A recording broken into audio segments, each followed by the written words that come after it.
출애굽기를 이제 한 장 한 장이 좀 우리가 보게 될 것입니다.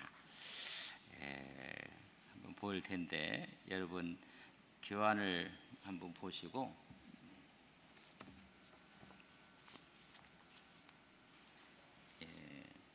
5페이지입니다. 5페이지.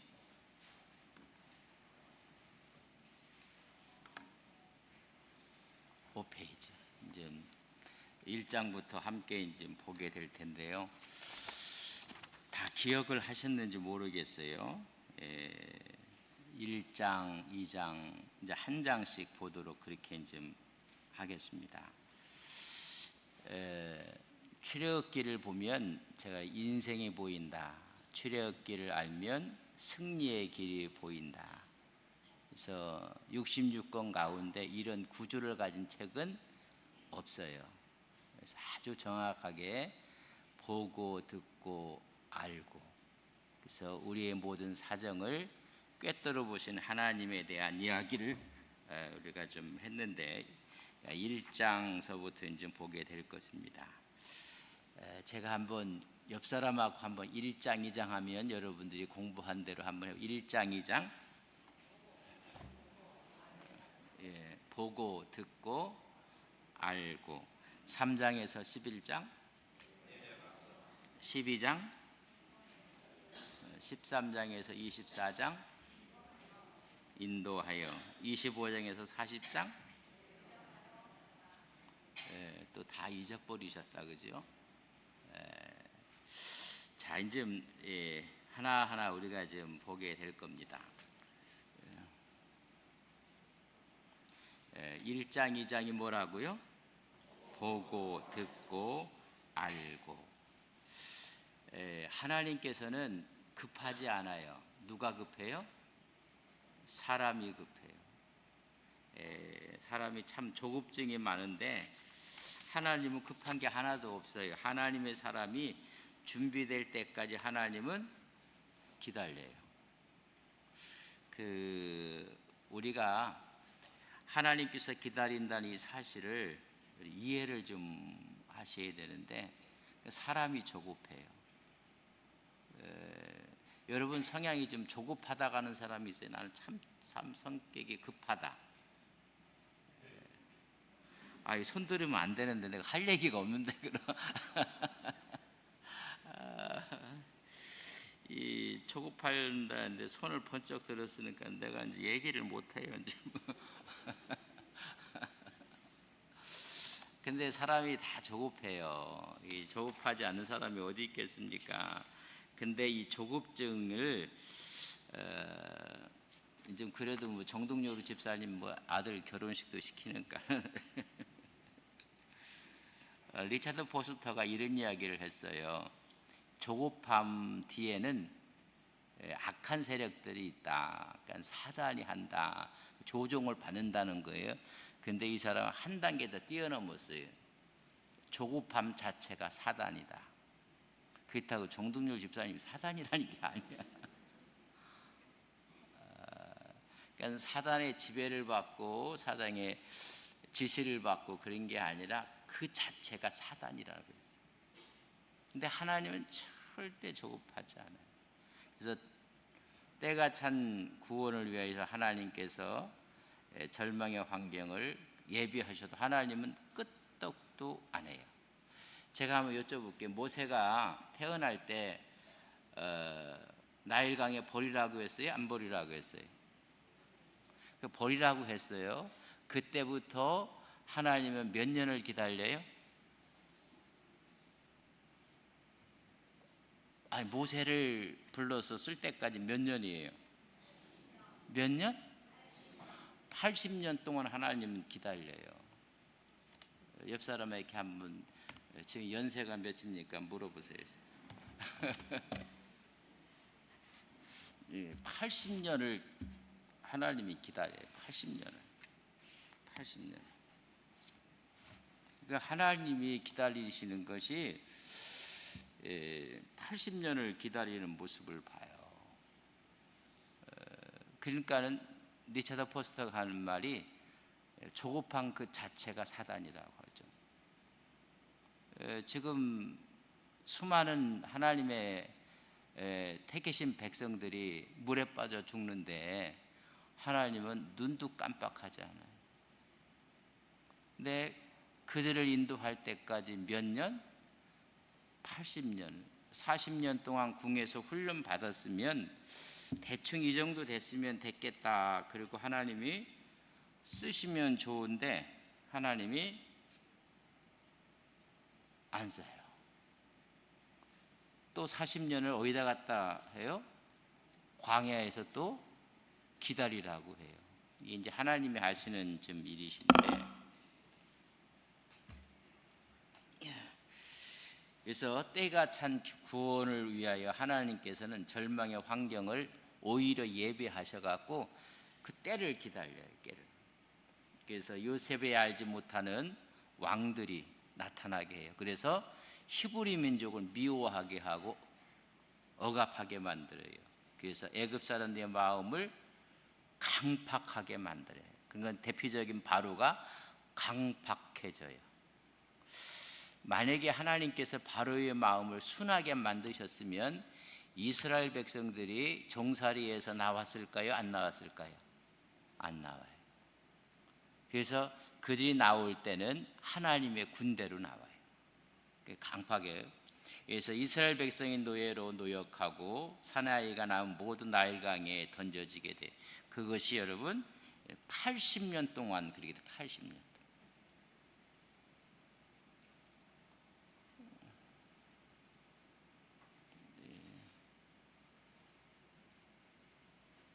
80년 동안. 그리고 인간의 무능함을 깨닫고 전능을 하나님께 부르짖게 만들어요. 우리가 총량의 법칙이라는 것도 있어요. 그러니까 너무 많이 여러분들 이렇게 젊었을 때 쓰면 그러니까 모든 게 이렇게 고장이 나요. 이걸 100년 살 걸 생각하고 좀 이렇게 균등하게 사용을 해야 되는데 젊었을 때 다 써버리니까 이게 총량의 법칙, 이게 하나님도요 총량의 법칙을 요구해요. 채워질 때까지. 여러분 99도가 돼갖고는 물이 안 끓어요. 몇 도가 올라가야 돼요? 100도가 돼야 돼요. 그래서 하나님께서는 부르짖게 만들어서 거기에 채우게 만들어요. 그래서 하나님의 때가 찼을 때 백성들이 하나님께를 찾게 되는 모습을 보게 됩니다. 구원을 준비하는데 여러분 보세요. 그들이 당한 상황을 어떻게 하냐면 하나님이 보고 있는 거예요. 그러니까 여러분들 우리 하나님이 지금 살아서 우리를 보고 있다고 믿습니까? 그걸 아멘을 안 하면 여러분 출애굽기를 보셔야 돼요. 하나님은 저들은 하나님이 죽었는 줄 하나님이 개입을 안 하는데 하나님의 역사가 나타나요. 그리고 위기 앞에 설 때 하나님께서 부르짖게 하셔서 그 부르짖음을 어떻게 해요? 듣고 있어요. 여러분 아이의 모든 음성을 부모가 듣듯이 하나님이 듣고 있어요. 그뿐만이 아니라 조상들의 언약을 어떻게 해요? 기억하심을 다 알고 있어요. 보고 듣고 알고 계신 하나님인 것을 우리는 믿습니다. 하나님께서 그래서 1장에는 여러분 구원을 지금 준비하고 있는 모습을 봐요. 그래서 위기 가운데 조력자를 두셔서 최악의 경우에도 어떻게 해요? 번성케 하시는 하나님의 은혜가 있음을 우리가 깨닫게 되는 것을 보게 됩니다. 하나님이 하시는 일이에요. 이제 그들이 국구성에 가서 이제 그 유물들도 이렇게 여기에 이제 다 동원이 되고 그 람셋 두 개의 노역을 하고 있는 모습을 우리가 보게 됩니다. 자, 이제 갈대 상자는 좀 2장에 보면 갈대 상자에 담아서 좀 보내거든요.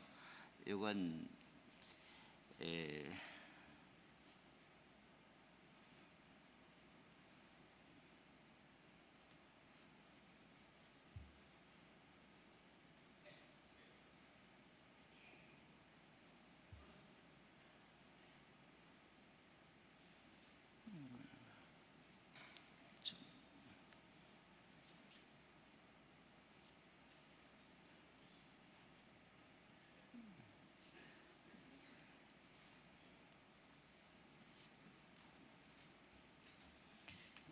왜 필기용이 안 나오지? 오케이. 근데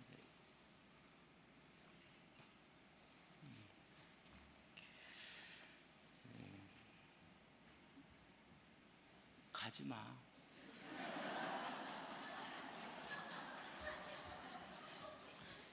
이거 안 나와.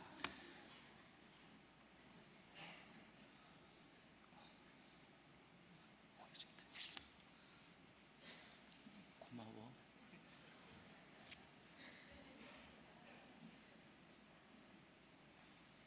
또 와.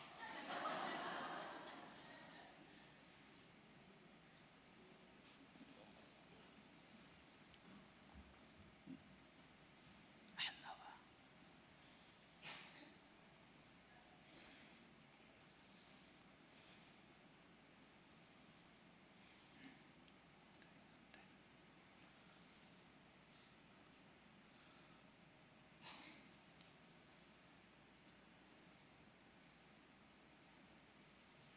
왜 이렇게 돼?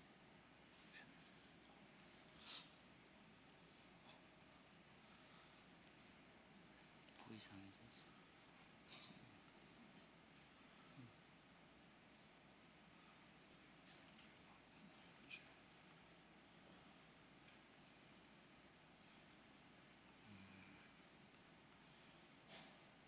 지난주까지 쓰는 프로그램 갖고 이번에 이게 업그레이드를 해놓은 왔는데 옛날 버전이 좋은 것 같아. 안 나와. 그렇다.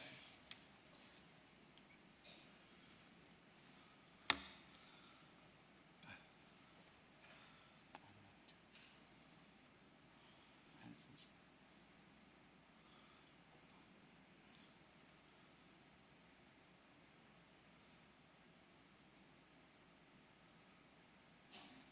갈대 상자 그 노아 방주는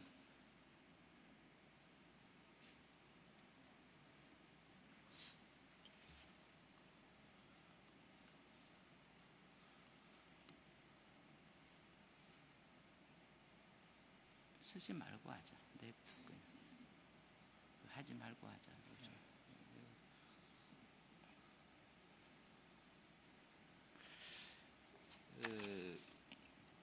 갈대 상자라고 하고요.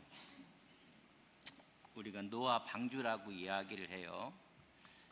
이것도 저것도 안 나.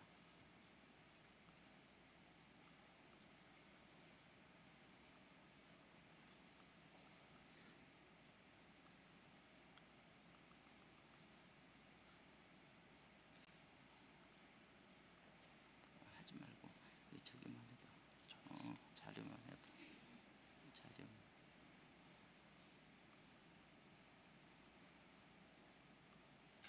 파워포인트만 해봐. 교환만 돼봐.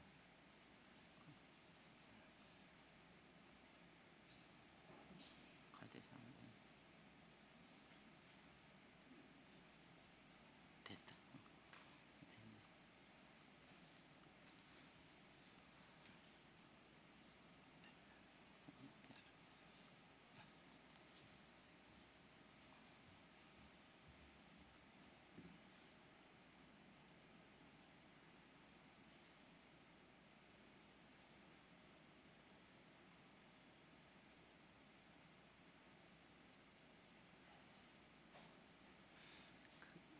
이 펜이 또 가늘어졌어요.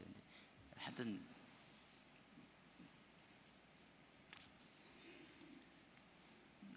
괜찮아요.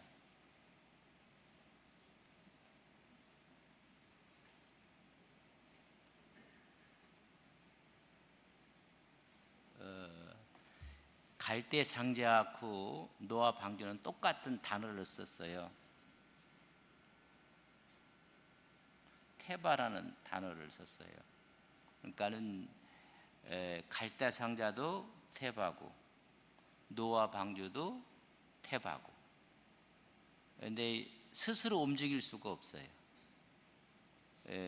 갈대 상자도 마찬가지야. 한 상자예요. 거기다가 이제 그래서 모세가 구원받은 거예요, 그죠?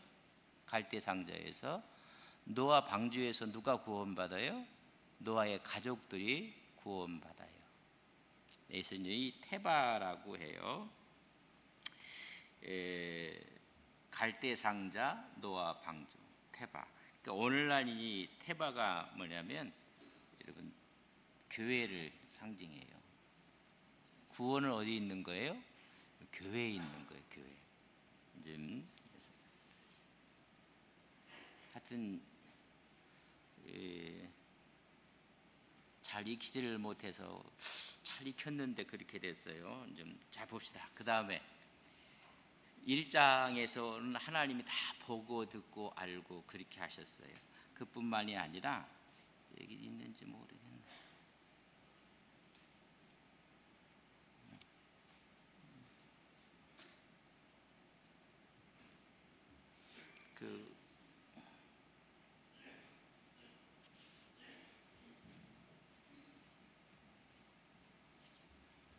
아까 했던 성경 구절이 어디 있어요?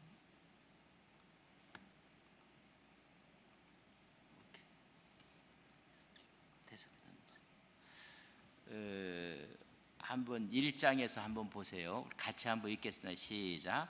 요셉을 알지 못하는 새 왕이 일어나 애국을 다스리더니. 이걸 하나님이 아신 거예요. 왕조가 바뀌어요. 11절 같이 시작. 감독들은 그들 위에 세우고 그들에게 무거운 짐을 지워 괴롭게 하여 그들에게 바로를 위하여 국고성과 비돔과 람셋을 건축하게 하니라. 14절 시작. 어려운 노동으로 그들의 생활을 괴롭게 하니 곧 흙 이기기와 벽돌 굽기와 농사의 여러 가지 일이라. 그 시킨 일이 모두 이걸 보고 듣고 있는 거예요. 다 1장에 하나님이 다 보고 있는 모습을 보게 됩니다. 어떤 일까지? 16절 시작. 이르되 너희는 히브리 여인을 위하여 해산을 도올 때에 그 자를 살펴서 아들이거든 그를 죽이고 딸이거든 이 사실까지 알고 있고 다 보고 있는 것입니다. 자, 같이 읽어요. 시작. 그러므로 바로가 그의 모든 백성에게 명령하여 이르되 아들이 태어나거든 너희는 그를 아일강에 던지고 딸이거든 살려두라. 이것까지 다 알고 계세요.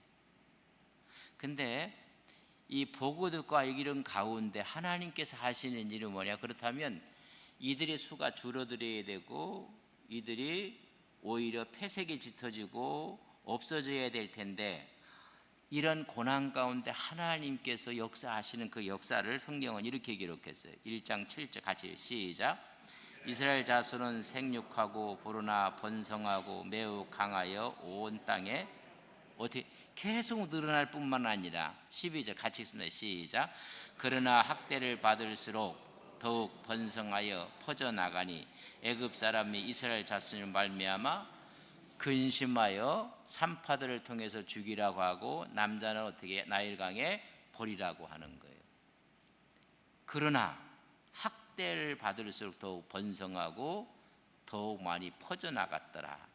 하나님이 보고 듣고 알고 있기 때문에 없어지는 것 같지만은 아직도 살아있는 거예요. 여러분 하나님 왜 이렇게 우리는 힘들고 어렵고 여러분 안 죽으셨잖아. 여러분 무슨 의미인지 알겠어요? 살아있잖아. 근데 하나님은 이렇게 하신다는 거예요. 근데 이런 이제 번성한다는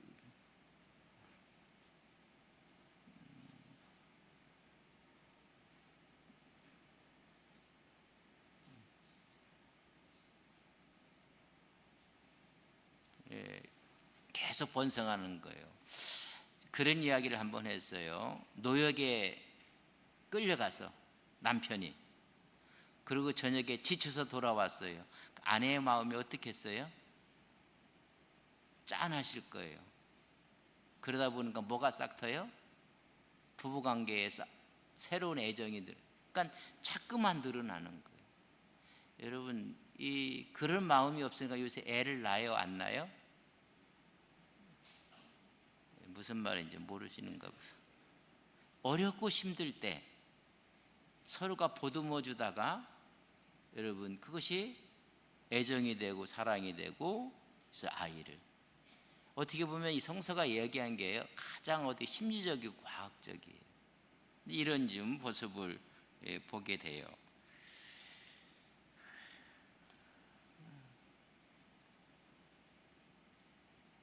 갈대상자였었고요.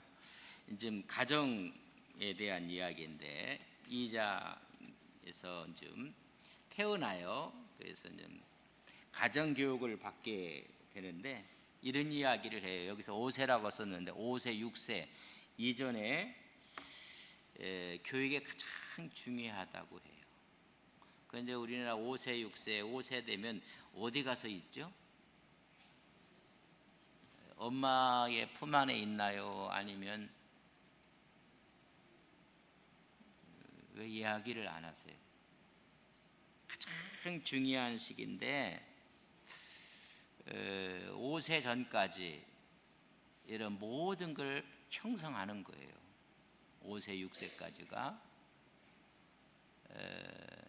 아이들이 왜 저럴까 한번 뒤돌아보면요, 가장 엄마의 손길이 필요할 때거든요. 근데 이때 엄마의 교육이 손을 놓고 말아요. 신앙교육, 정체성, 사상교육, 신앙의 생활의 습관화가 가장 중요한 가정교육에 대한 문제인데, 이 놀라운 일이 벌어져요. 어린아이를 낳았을 때, 여러분 테바 아까 갈대상자에 띄워보냈어요. 그래서 미리암이 지켜보다가 그날 이상하게 누가 나와요? 나일강에 공주가 나와요. 그래서 그걸 가져오라고 해요. 가져와서 그걸 열어봤더니 아기가 우는 거예요. 그 울음이 여성의 모정애를 타치를 하는 거예요. 여러분, 공주가 떠내려오는 상자의 아기가 누구 민족의 아이인지 알았을까요? 몰랐을까요? 여러분은 이게 거룩한 상상력을 가져야 돼요. 내려보내는 수많은 아이들이 나일강에 버리라고 했거든요. 그러니 나일강에 버린 게 상자에 넣어갖고 버리는 거예요. 그날 이상하게 나일강에 나가게 하신 분도 하나님. 그 떠내려가는 것도 보고 그건 히브리인의 애란 말이죠. 근데 그걸 가져오라고 해요. 그리고 열어봤더니 잘생긴 아이가 거기에 있는 거예요. 그때 미리암이 가서 유모가 필요하지 않겠느냐 해서 그 유모를 소개해 준 게 누구예요? 모세의 친모예요. 여러분, 이 모세의 신앙의 형성은 그때 다 된 거예요. 여러분, 친모가 바로의 공주의 돈을 받아가면서 여러분 유모가 되는 거예요. 젖을 물리면서 그를 키우면서 여러분 유대인의 하나님 백성의 스피릿이 다 전수되는 거예요. 너무 중요한 이 가정교육의 시대를 한 거예요. 이때 필요한 게 격려하고 지지하고 칭찬하고 막 자신감을 주고 막 그래야 돼요. 그러니까 5세 6세 이전까지 애들이 뭐가 부모가 보기에 좀 미달돼도 절대 꾸지람 주면 안 돼요. 이 말 듣고 다시 아기 낳으실 분들은 용기를 가져보세요. 절대 나무라면 안 돼. 뭐 글씨를 알려줬는데 글씨를 몰라. 아이고 넌 네 아빠를 닮아서 그러냐, 지 닮았는지도 모르고 막 그러면 안 돼요. 애가 이거 다 두뇌 속에 글씨를 가르쳐줬더니 글씨가 지렁이가 막혀가. 그러면요 여러분들이 칭찬을 해야 돼요. 우리 애가 추서체를 쓰고 지금 추상화를 지금 그리고 있다고 이렇게 해줘야 돼요. 근데 그 가장 중요할 때 레위 가족 중 한 사람이 가서 레위 여자에게 장가들어 낳던 누가 길러요? 요셉의 자기 아들을 기르는 거예요. 신앙의 배경, 신앙의 그런 모든 것, 기도의 배경을 가져요. 여러분 사무엘도 마치 한나를 낳고 세례요한 엘리사벳을 낳고 이런 부모의 신앙이 그대로 가정교육을 통해서 된 거예요. 너무 중요한 거예요. 두 번째는 가정교육에 우리 모세는 여러분 탁월한 교육을 받았어요. 왜 저게 나오지? 지금 교환이 왜 안 나오지?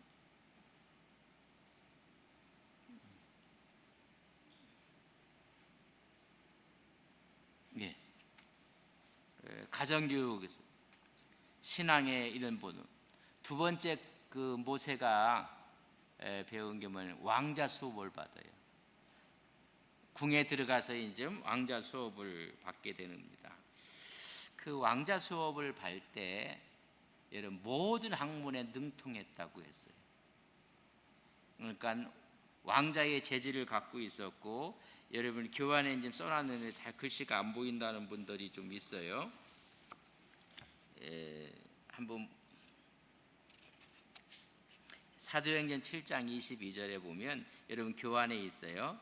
모세가 애굽 사람의 모든 지혜를 배워 그의 말과 하는 일들이 능하더라. 그렇게 지금 이야기를 해주고 있습니다. 왕자 교육을 철저하게 받아요. 리더십 공동체. 그리고 세 번째는 무슨 교육을 받아요? 광야 훈련을 받아요. 광야에서는 세 가지를 훈련을 받아요. 사실 첫째는 뭐냐면 겸손, 복종, 영성이에요. 자기 주장을 내려놓는, 자기 주장이 강해서 자기가 히브리인이라는 인식을 하는 바람에 여러분 애굽 사람을 죽여요. 여러분 너무나 힘이 넘친 교만이에요. 또 왕자로서가 아니라 섬기는 종으로서의 복종을 배우게 되고 하나님께 대한 집중을 배우게 되는 모습을 보게 돼요. 우리가 중요한 게 뭐냐면요,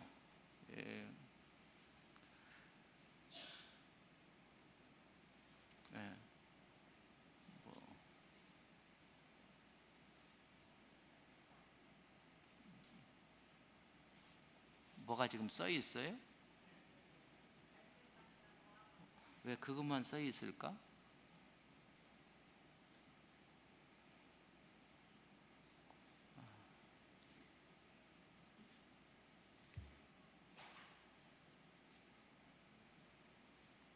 지금도 써 있죠, 그죠?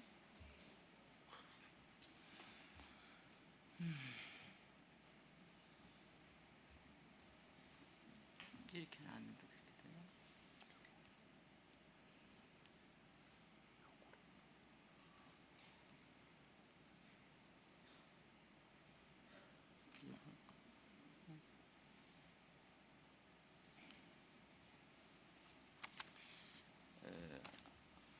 다음 주일 날은 우리가 강의를 안 하니까는 한 주간 동안 제가 빡시게 내가 배우겠습니다. 이게 용서해 주십시오. 근데 여기서 이제 중요한 것을 우리가 좀 이야기를 하고 싶은데요.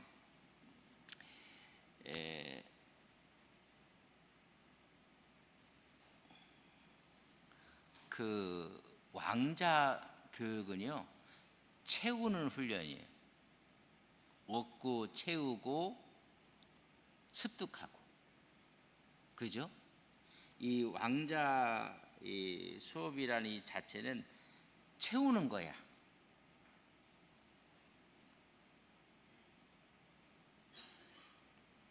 광야 교육은요, 비우는 거예요.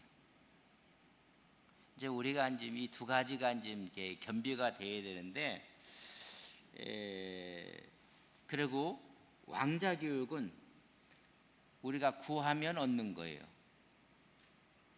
구하면 공부하고 습득하고 훈련하고 노력해서 얻는 게 이게 이제 왕자 수업이에요. 구하면 얻는, 구하면. 광야는요,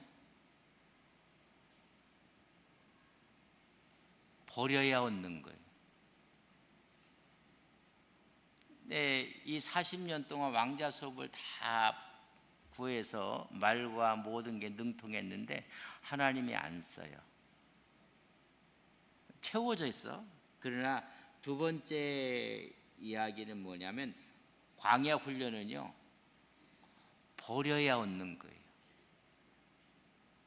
제가 한번 여쭤보게, 인생의 가장 중요한 것은 내가 공부해서 얻는 걸까, 내가 버려서 얻는 걸까? 마지막에 되면 이게 다 이제 버리는 것들이에요. 버려야 얻는 것이거든요. 근데 많은 사람들이 구하면 다 얻는 줄 알아. 근데 하나님께서 이거 갖고 안 된다는 거예요. 그래서 여러분, 모든 걸 다 버리는 가장 낮은 자세로 가서 이야기, 광야 훈련이. 그래서 광야 훈련은 첫째는 뭐냐면요, 기다림의 훈련이에요. 웨이트. 우리가 기도의 응답도 가장 중요한 게 예스가 있어요. 그리고 노가 있어요. 또 가장 중요한 기도의 응답의 웨이트, 기다리라는 거예요. 아직 때가 안 됐다는 거예요. 고등학생이 집에 와서 엄마 따라 나 장가 가겠다고 여학생을 보고 피리 꽂혀갖고, 그럼 뭐라고 해요? 노가 영원히 노가 되면 안 돼요. 예스가 돼서 지금 해도 안 돼요. 난 예, 지금 아니니까 wait, 좀 기다려. 하나님의 기다림에 대한 것이고, 두 번째는요, 고독의 훈련이에요. 고독. 참 이게 이제 참 중요한 이야기인데, 고독은요, 우리를요 성숙시켜요.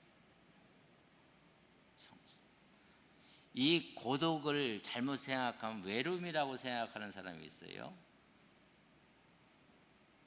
여러분, 외로움은 그 자체가 이게 광야예요. 외로움 자체.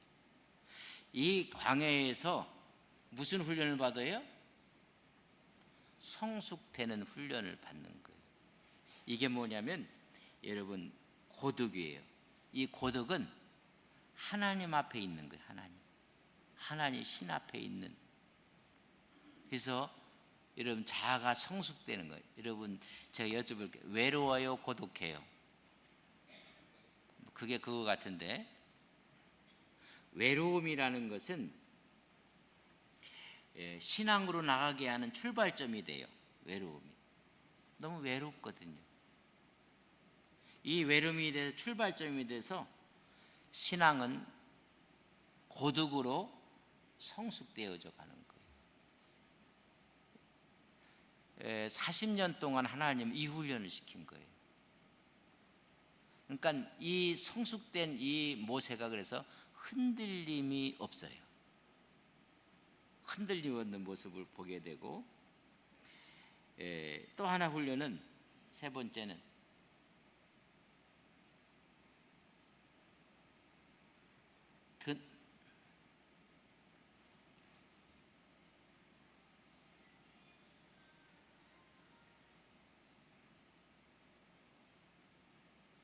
듣는 훈련을 하는 거예요.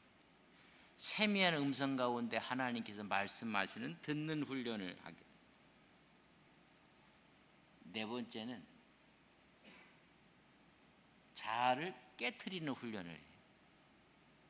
그러니까 하나님이 쓰시겠다고 할 때 뭐라 해요? 나는 말도 못합니다 라고 얘기해요.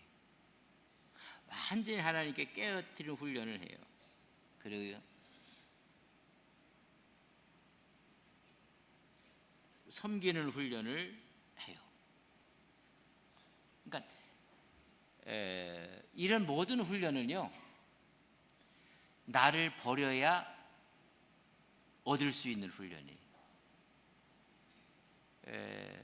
하나님께서 하시는지 모세에게 궁중의 훈련 갖고 안 된다는 거예요. 궁중의 훈련은 구하고 채우면 되는 거예요.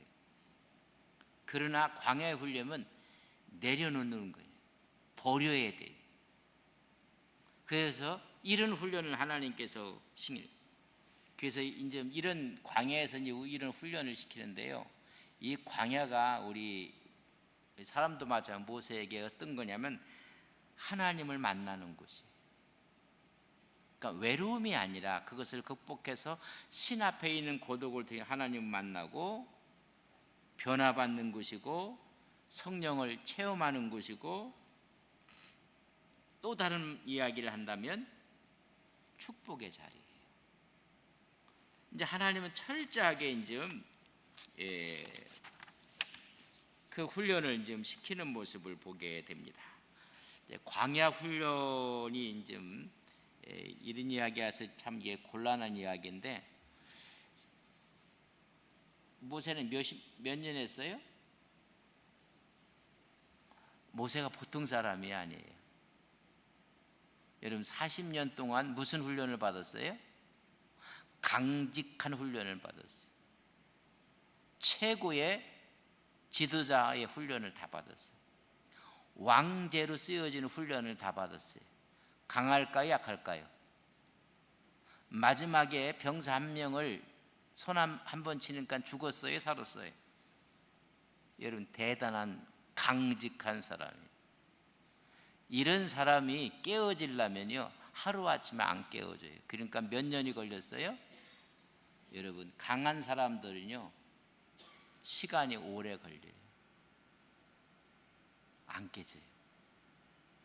나는 예수를 믿은 지가 벌써 40년인데 그래도 안 깨진 사람들이 있어요.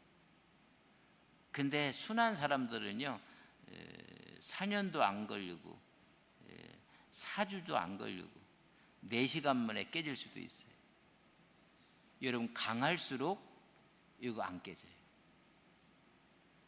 이 자아가, 그러니까 우리 예수를 우리가 믿어도, 그러니까 하나님께서는 40년 동안 철저하게 깨트린 거예요. 떨기나무에서 여러분 뭐라고 해요? 내가 선 곳은 거룩한 곳이, 뭘 벗으라고요? 신발 벗으라고요. 밟는다는 얘기예요. 부지런히 밟아 다녔던 것을 기록해 쓰는 것이 뭐예요? 이력서예요. 어디 밟고 다녔느냐? 아이고 중앙고등학교 밟고 다녔습니다. 어디 했느냐? 대한대학교 밟고 다녔습니다. 어디 했느냐? 안동대학원 부지런히 담고. 이거 쓰는 게 이력서예요. 학력. 경력은 어느 회사에서 어느 직장에서 뭘 했다는 걸 쭉 쓰는 게 뭐예요? 그게 이력서예요. 여러분 내가 밟고 다녔던 것, 여러분 신발 벗는데 모세는 몇 년 걸렸어요? 40년 걸린 거. 이제 그 얘기가 이제 나오는데, 여러분 신발 벗기가 어렵다 싶다? 어려워요. 정말 어려워요. 그러니까 신발 벗는데 몇 년 걸렸다? 40년. 여러분 지금 그러니까 네가 밟고 있는 그거 내려놓는 것이 이렇게 여러분 힘이 드는 거예요. 근데 이런 교육을 통해서 광야 훈련은 하나님을 닮아가는 훈련을 시키는 거예요. 이 광야가 뭐냐면 하나님을 닮아가는, 그래서 이것은 버려야 되는 거예요. 버려야. 왕자 교육은 자기가 구해야 되지만은 다 자기가 구하는 것과 첫 번째 자기가 버려야 되는 것들이 함께 공존할 때 하나님께서 크게 쓰시는 거예요. 사실 한쪽을 무시해도 안 돼요. 하나님께서 이렇게 이제 쓰신다는 사실을 좀 우리가 좀 이해를 좀 했으면 좋겠다.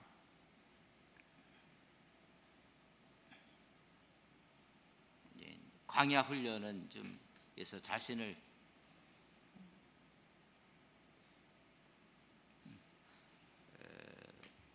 전체를 하나님이 이렇게 준비하시는 거예요.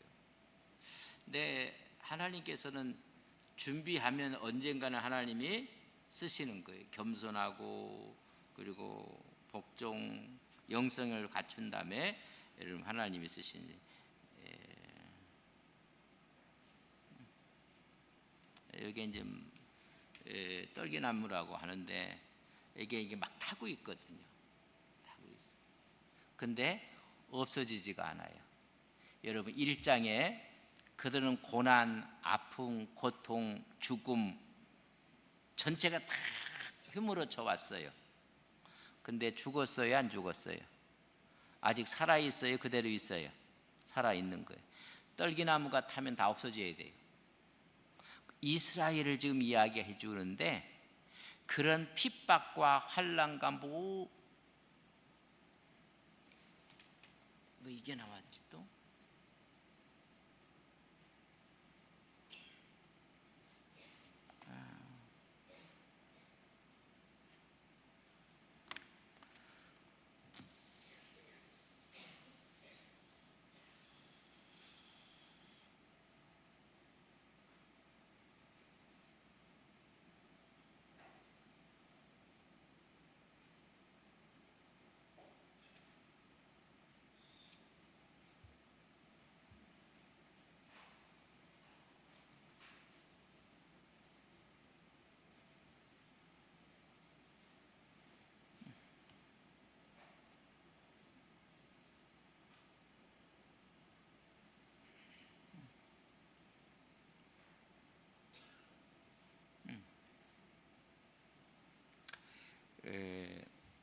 떨기나무가 타고 있어요.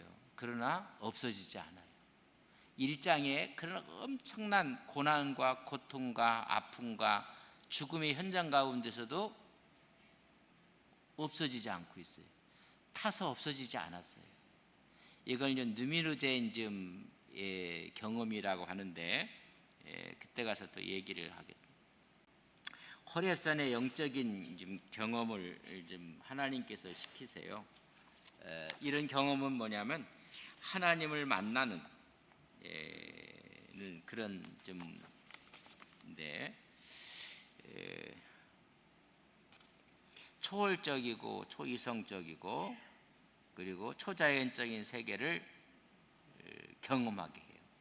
신비적인 체험을 좀 하게 되는데, 이런 체험을 누미노제라 그런 이야기를 해요. 여러분 그 성경 5페이지 보세요. 5페이지. 호렙산의 영적 경험 뭐라고 써놨어요?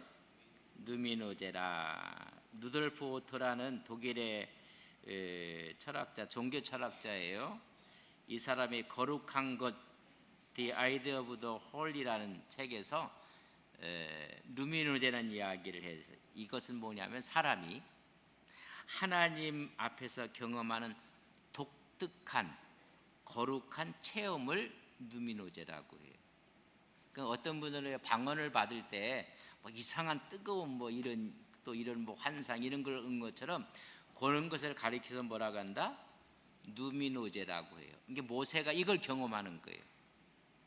이 경험은 뭐냐면 하나님 앞에서 경험한 독특한 영적이고 신비적인 거룩한 체험입니다. 그래서 이런 체험을 통해서 이 오토라는 사람이 거룩이라는 얘기를 했어요. 거룩. 진정한 거룩이 무엇인가? 거룩은 윤리적으로 깨끗한 것도 아니요, 도덕적으로 깨끗한 것이 아니라 초월적인 하나님의 현존을 경험하는 것이 거룩이라고 했어요. 그러니까 모세는 자기가 윤리적으로 도덕적으로가 아니라 인간의 몸으로 하나님의 현존을 경험하는 거예요. 그걸 거룩하게 했어요. 그래서 우리는 이것을 신비라고 이야기를 하고, 그때 두려움과 경외가 나타나는 것입니다. 그래서 이 모세는 호렙산에서 이런 경험을 해요. 이사야는 성전에서, 그래서 불을 갖다 입에 대어서 화로다 그래요. 이런 경험을 베드로가 해요. 고기를 한 마리도 못 잡았어. 근데 오른편에 가서 그물을 던지라고 해서 배가 잠길 만큼 많은 것을 잡게 됐어요. 그때 뭐라고 해요? 나는 죄인입니다. 나를 떠나소서. 하나님의 거룩한 그 현존을 경험하는 것, 그걸 누미노제라고 이야기해요. 그걸 우리는 거룩이다. 그래서 우리가 정말로 거룩하지 못한 모습은 살아계신 하나님의 현존을 뭐 하지 못한 거예요? 경험하지 못한 거예요. 신비적인 그 은혜와 이런 축복을 좀 이야기를 하는 모습을 보게 됩니다. 그래서 이 환상적인 것이 하나님의 현존으로 다가오는 거예요. 그래서 그것은 끝이 아니라 새로운 주님의 콜링, 부르심이 되는 거예요. 우리가 이런 경험을 한다는 것은 너무나 귀한 거예요. 우리가 깊게 영적인 세계로 들어가고 기도하게 되면, 그래서 오늘 이야기한 거, 하나님은 그럼 살아계셨다는 말인가? 이 떨기나무가 불에 타고 있지만은 없어지지 않아요. 그러니까 하나님이 현존 앞에 하나님이 주시는 말씀은 뭐예요? 뭘 벗으라고 해요?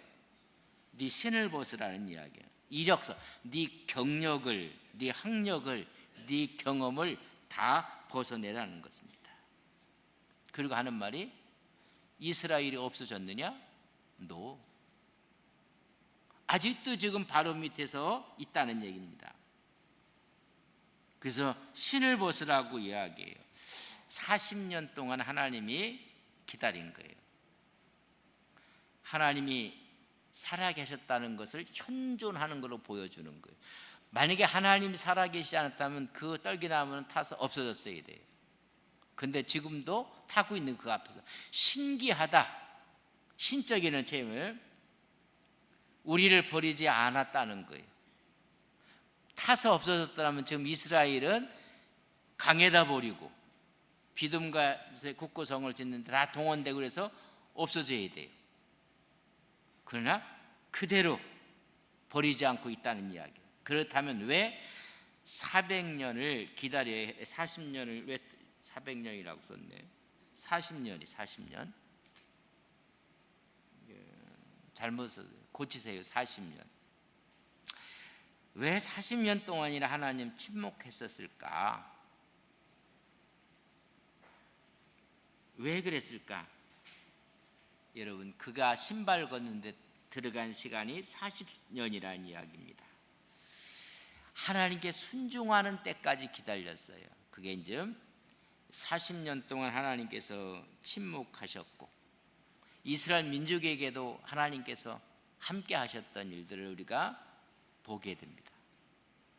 하나님 우리를 언제까지 기다릴까? 빨리 그냥 신발 벗으면 돼요.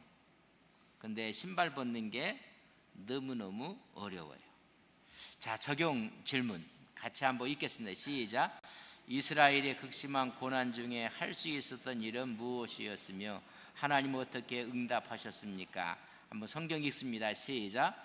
여러 해 후에 애굽 왕은 죽었고 이스라엘 자손은 고된 노동으로 말미암아 탄식하며 부르짖으니 그 고된 노동으로 말미암아 부르짖는 소리가 하나님께 상달된지라. 하나님이 그들의 고통 소리를 들으시고 하나님이 아브라함과 이삭과 야곱에게 세운 그의 언약을 기억하사 하나님이 이스라엘 자손을 돌보셨고 하나님은 그들을 기억하셨더라. 이런 고통 가운데서도 하나님은 다 기억하고 있다는 거예요. 그러니까 우리가 인생사를 하면서 왜 하나님 나한테 이렇게 어렵고 힘들고 아픔이 있습니까? 아니래. 하나님은 다 기억하고 알고 계시고 오늘 듣고 계신다. 그 하나님이 있다는 사실. 두 번째, 지도자로 세우기 위해 하나님 모세에게 어떤 준비를 시켰습니까? 가정에서 철저하게 어렸을 때 신앙의 교육을 받고, 그리고 궁에 들어가서 왕자 교육, 리더십을 구에서 얻는 교육을 받고, 광야는 버려야 얻는 훈련을 받아요. 인내, 침묵, 겸손, 섬김, 묵상, 집중. 떨기나무 체험을 통해서 모세는 무엇을 알게 되었습니까? 40년 동안 하나님이 모세에게 침묵하신 이유는 무엇이라고 생각하십니까? 이스라엘의 고난 중에도 함께 하신 하나님, 신발을 벗게 하는 광야 훈련. 이게 끝나야지요. 자, 지금 우리가 성경에 보면 이 세상에 가장 온유한 자가 누구다? 모세를 가리켜서 그렇게 이야기했어요. 민수기 13절에 보면 모세는 원래 온유한 사람이 아니에요. 근데 그가 이런 훈련을 받고 나서 성경은 증언하기를 그는 가장 온유한 자라 이야기를 하는 모습을 보게 됩니다.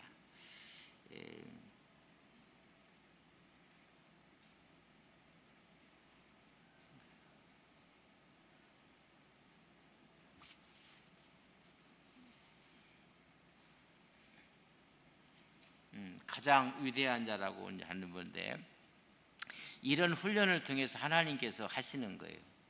하나님께서. 자,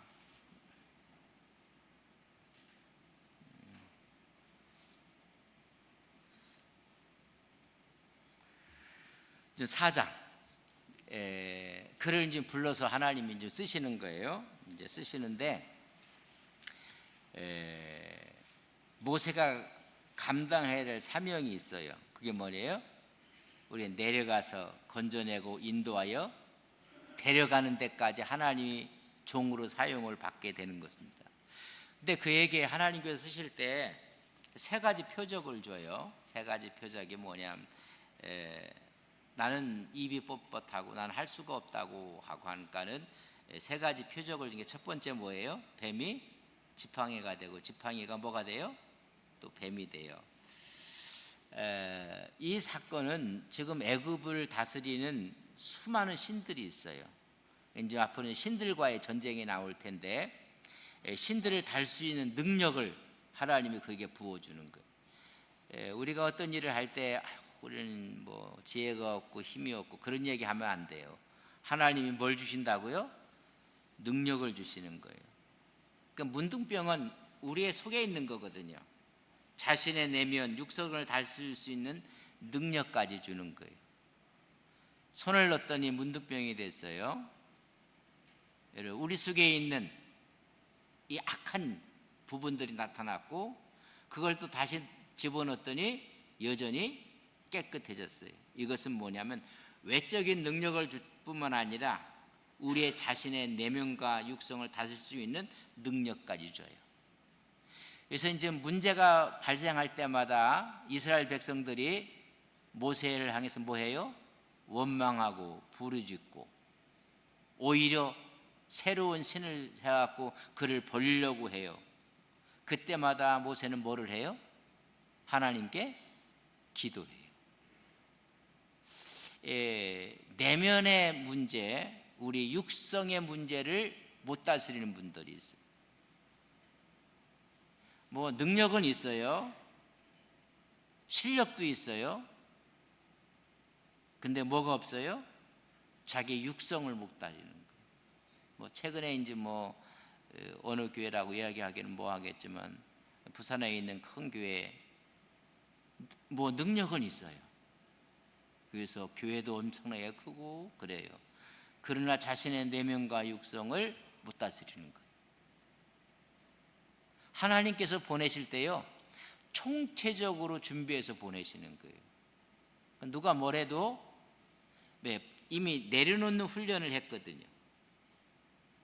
근데 이제 우리가 이 내면과 육성을 다스릴 능력이 없어서, 외적인 능력이 없어서 무너지는 게 아니라 내적인 이런 것이 없어서 무너지는 거거든요. 어떤 사람은 그냥 화가 나니까 쌩하고 여기서부터 육성이 막 나타나갖고 그냥 한바탕 해버려요. 근데 하나님께서는 이 표적을 주는 거예요. 뱀은 뭐라고요? 외적으로 신들을 다스리는 능력을, 파워를 주는 거예요. 문둥병은 이 속에 있는 그것을 내보이게 하고 다시 치유하고, 내면에 있는 육성을 다스릴 수 있는 그 힘까지 주시는 거예요. 여러분은 이 두 번째 문둥병에 대한 이 의미를 많이 좀 이해를 했으면 좋을 것 같아요. 막 그것이 막 나타나는 거거든. 그럼 다시 한 번 더 봐라. 깨끗해지는 거. 그러니까 애굽의 신들을 대항할 수 있는, 그리고 내면의 육성의 것을 다스릴 수 있는 그런 나일 강물로도 피가 되는 건, 세상을 다스릴 수 있는 하나님의 능력을 그에게 부어주는 거예요. 그러니까 하나님께서 부르셨다 하면 기다림 없이, 훈련 없이, 준비된 거 없이 하나님 부르셨다면 뭐 이야기하고 싶지 않고, 정말 하나님께서 부르실 때 준비시켜서 신발 벗게 하시고, 그죠? 세상의 훈련과 광야의 훈련을 통해서, 채우는 훈련과 버리는 훈련을 통해서 하나님이 쓰실 때 하나님이 이렇게 주시는 거예요. 그러니까 두려울 게 없어요. 늘 하나님과 함께하면서 승리하는 우리 믿음의 종들이 되시기를 간절히 바랍니다. 세상의 신들을 무너뜨릴 수 있고 우리 내면 육성을 이길 수 있는 하나님의 파워를 주시고 세상을 이길 수 있는 힘을, 말씀하신 대로 순종할 때 우리는 사탄을 이길 수 있는 이 세 가지의 표적을 주신다는 이 사실을 여러분 기억하셔야 돼요. 근데 첫 번째 표적은 있는데 두 번째 표적이 없는 분들이 너무 많아갖고 우리의 내면, 우리의 육성, 이런 부분들. 그러니까 보면요, 사람을 이렇게 보면 이게 이제 아주, 그래서 모세를 가리켜서 온유한 자라 그런 이야기를 하는데 정말 온유한 자가 되거든요. 이런, 그래서 세상을 이길 수 있는, 이게 이제 사장에 대한 이야기. 하나님이 너와 함께 하겠다. 오늘도 우리 하나님이 나와 함께 하시는 것을 우리는 믿습니다. 5장까지만 할게요. 5장은 내 백성을 내어 보내라. 왜 내어 보내달라고 하는가? 딱 세 가지 이유예요. 첫째는 뭐예요? 제사 드리게 해달라. 두 번째는 하나님 섬기겠다. 그리고 절기를 지키겠다. 내 백성을 그래서 데리기 위해서 내보내달라. 그리고 섬김, 봉사를 통해서, 예배를 통해서 이제는 하나님의 장자로 부르심에 섬기기 위해서, 그리고 절기에서 잔치와 누림이거든요. 우리에게 왜 하나님을 믿게 됐는가? 세상으로부터 우리를 내보내달라. 세상에서 나왔어요. 우리가 저들이 애굽에서 나와버렸어요. 우리는 세상에서 예수님에게 나와버렸어요. 그래서요, 우리에게 뭐예요? 제사를 드려, 하나님께 제사 드리기 위해서. 그래서 화목에 대한 얘기, 하나님과 하나님에 대한 얘기고,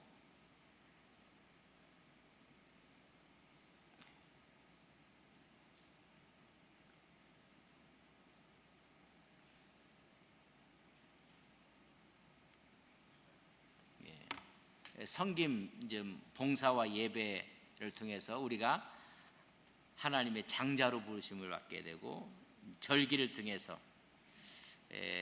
우리가 하나님 안에서의 기업을 누리는, 그래서 이걸 내보내달라고 하는데, 이제 계속 이제 바로하고 모세하고 서로 조율을 해요. 조율을 하는 과정을 우리가 이제 우리가 가장 중요한 것은 세 가지를 위해서 하나님께 우리가 나아가야 된다. 우리에게 여러분 제사가 있어야 되고, 섬김이 있어야 되고, 여러분 축제가 있어야 되고, 그래서 나의 축복, 나의 광야, 나의 훈련의 의미가 무엇인가를 깨닫고 여러분 그 절기를 지키고, 나는 누구를, 몇 사람들을 내어 보냈는가, 이런 세상으로부터 내보내 하나님 앞으로 좀 나아가는 이런 모습을 우리가 볼 수가 있습니다.